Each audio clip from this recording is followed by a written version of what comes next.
যেদিনকে মাংস আনা হয়েছিল সেদিনকে কিছু ব্রেস্টের পিস ছিল সলিড, সেইগুলোকে ছোটো ছোটো করে আমি কেটে আলাদা করে রেখেছি চিলি চিকেন করবো বলে। সহজ পদ্ধতিতে চিলি চিকেন করবো আমার মেয়ের জন্য। আদা রসুনটা পেস্ট করে নিয়েছি, দুটো লঙ্কাও দিয়েছিলাম, এখানে ক্যাপসিকাম আর পেঁয়াজটা কেটে নিয়েছি। চিকেনটা আদা রসুন বেটে ম্যারিনেট করেছি, এটা এখন ছেড়ে দেবো 2 ঘন্টার জন্য। 2 ঘন্টা বাদে তারপরে করবো।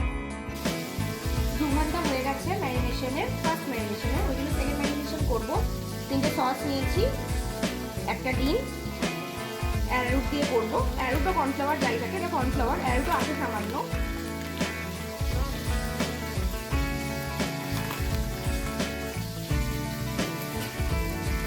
আর অল্প দেবো ময়দা, 2 টেবিল স্পুন মতো।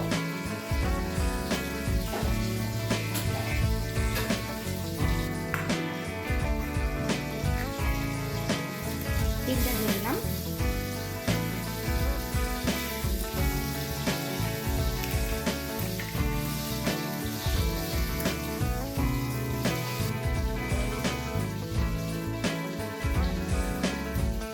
অল্প চিলি সস দিলাম,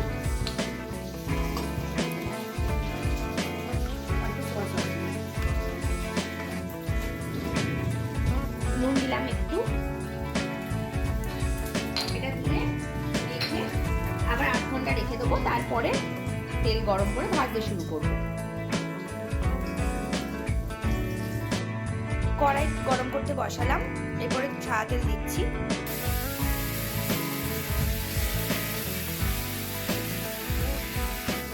তেল গরম হতে বসালাম, তেল গরম হলে তারপরে চিকেনগুলো ছাড়বো।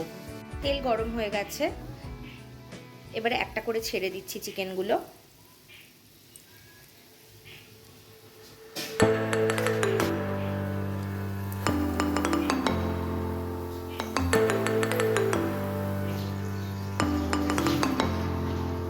ভাজার সময় ফ্লেমটা কমিয়ে রাখছি, নয়তো ভেতরটা কাঁচা থেকে যাবে, সেজন্য কিছুক্ষণ কমিয়ে করবো, তারপরে হাই ফ্লেমে ভেজে তুলে নেবো।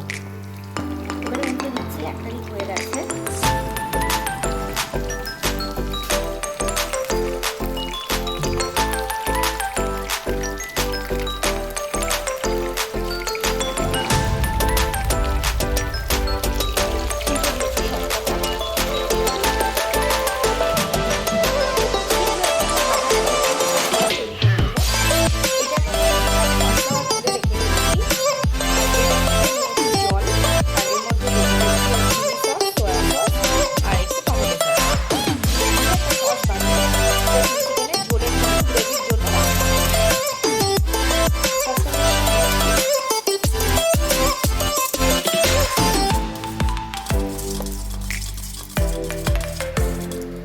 সামান্য দেবো একটু চিনি আর একটু দেবো নুন আর গোলমরিচ,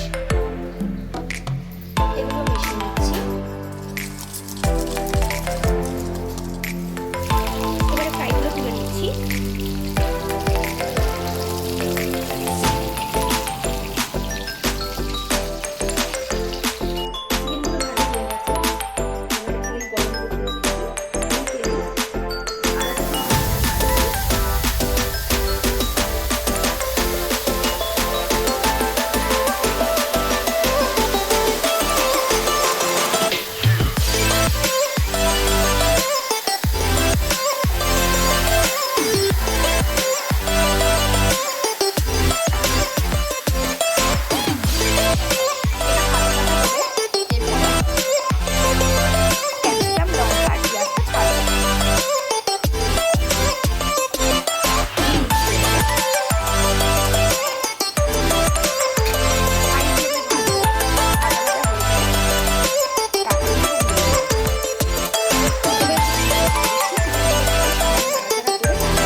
দিয়ে দেবো এর মধ্যে।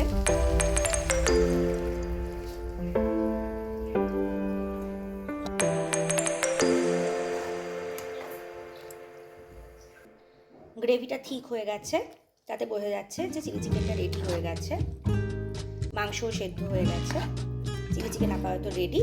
এরপরে সার্ভ করার পালা।